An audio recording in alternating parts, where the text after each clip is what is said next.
السلام علیکم ورحمۃ اللہ وبرکاتہ۔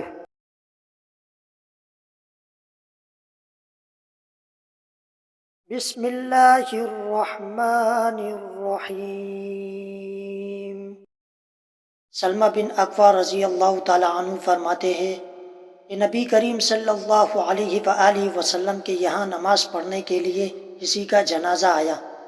آپ صلی اللہ علیہ وآلہ وسلم نے دریافت فرمایا، کیا اس میت پر کسی کا قرض تھا؟ لوگوں نے کہا کہ نہیں۔ آپ نے ان کی نماز جنازہ پڑھا دی۔ پھر ایک اور جنازہ آیا۔ آپ نے دریافت فرمایا، میت پر کسی کا قرض تھا؟ لوگوں نے کہا کہ ہاں تھا۔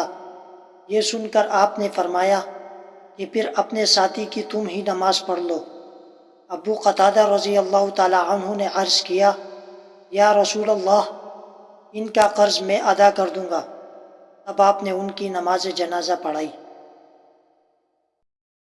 حضرت ابو ہریرہ رضی اللہ تعالی عنہ بیان کرتے ہیں، رسول کریم صلی اللہ علیہ وآلہ وسلم کے پاس جب کسی ایسی میت کو لایا جاتا جس پر کسی کا قرض ہوتا تو آپ صلی اللہ علیہ وآلہ وسلم فرماتے کہ کیا اس نے اپنے قرض ادا کرنے کے لیے بھی کچھ چھوڑا ہے؟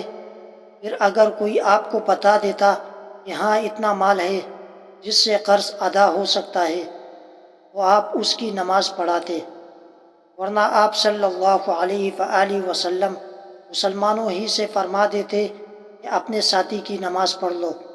پھر جب اللہ تعالیٰ نے آپ صلی اللہ علیہ وآلہ وسلم پر فتح کے دروازے کھول دیے تو آپ صلی اللہ علیہ وآلہ وسلم نے فرمایا کہ میں مسلمانوں کا خود ان کی ذات سے بھی زیادہ مستحق ہوں، اس لیے اب جو بھی مسلمان وفات پا جائے اور وہ مقروض رہا ہو تو اس کا قرض ادا کرنا میرے ذمے ہے، اور جو مسلمان مال چھوڑ جائے وہ اس کے وارثوں کا حق ہے۔